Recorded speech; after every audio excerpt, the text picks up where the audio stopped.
Saturday, May 2, 2026. We have reached day 64 of the war with Iran, and the diplomatic bridge has officially collapsed.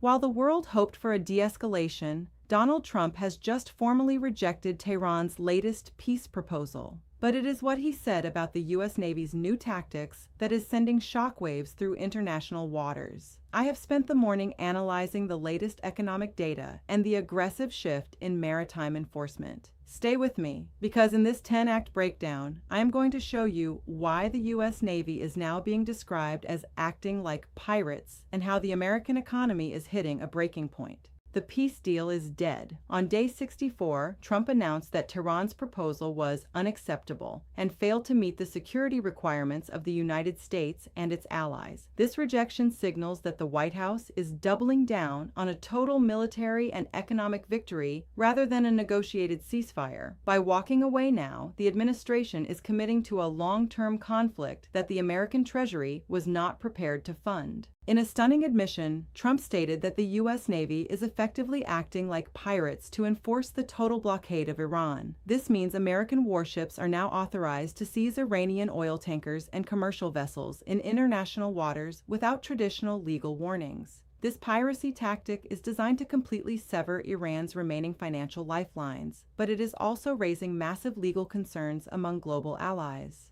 The enforcement of this blockade is centered on the Strait of Hormuz, where the U.S. Navy is now conducting aggressive intercepts of any vessel suspected of carrying Iranian goods. The goal is simple: nothing goes in and nothing comes out. However, this pirate enforcement is pushing the region to the edge of a wider naval war, as Iran threatens to retaliate against any commercial traffic in the Persian Gulf. While the Navy tightens the noose, the American economy is gasping for air.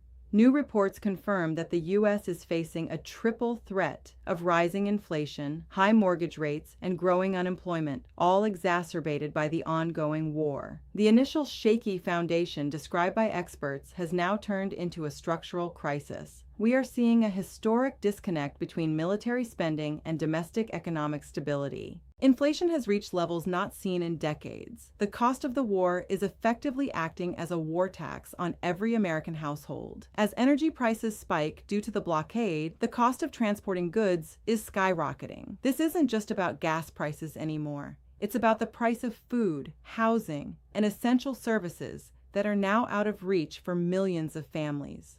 The economic pain is hitting the housing market the hardest. Mortgage rates are climbing as the federal government struggles to manage the debt accumulated by the conflict. Simultaneously, unemployment numbers in key industrial sectors are beginning to rise as businesses fail to cope with the supply chain disruptions caused by the naval blockade. The economic real trouble is no longer a prediction, it is the reality of May 2026. Behind the scenes, the Pentagon is burning through its remaining 2026 budget at an unsustainable rate. The cost of maintaining a pirate-style blockade requires a massive naval presence that is draining resources from other global theaters. Military officials are reportedly warning that without a massive new injection of funds from a divided Congress, the U.S. will have to choose between its domestic economy and its overseas war. In the next 72 hours, watch for Iran's response to the piracy label and the rejection of their peace deal. There are reports of Iranian naval assets moving into strike positions near the Bab el-Mandeb Strait. If Tehran decides to match the U.S. Navy's aggression, we could see the first direct naval engagement of the war within days. Also, watch the domestic markets for a potential Monday crash as the reality of the failed peace deal sinks in. Day 64 marks the end of diplomacy and the beginning of a much darker phase. With the U.S. Navy acting like pirates and the economy on the brink of collapse, the stakes have never been higher. Trump is betting everything on a total Iranian surrender. But the American taxpayer is the one currently paying the bill. I read the documents so you don't have to. Subscribe for the next briefing.